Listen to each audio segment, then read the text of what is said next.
কি জীবন দিয়ে গেলি শুধু হাহাকারের সে ভালো তো মরণ আমার। সুপ্রিয় দর্শক, এই যে দেখেন, এটা হলো জালি ফ্যান। জালি ফ্যানের কয়েলটা লাইন শর্ট হয়ে গেছিলো, কয়েল কেটে গেছিলো। পরে আমি কয়েলটা জোড়ানোর অনেক চেষ্টা করছি, অনেক কিছু করার পরবর্তীতে আমি এই কয়েলটা জোড়াইতে পারিনি।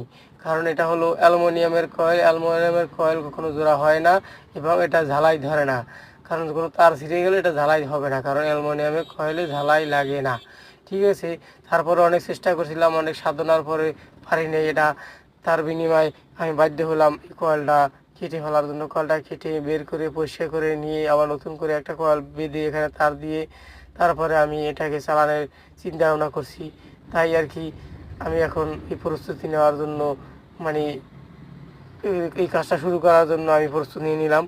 তাই সবাই আমার জন্য দোয়া করবেন, বেশি বেশি করে আমার পাশে থাকবেন, এটাই কামনা সবার জন্য। আর সবাই কোনো কাজকে ছোটো মনে করবে না, যে যে কাজ করে না কেন সব কাজই সম্মানিত এবং তার কাছে অনেক বড়।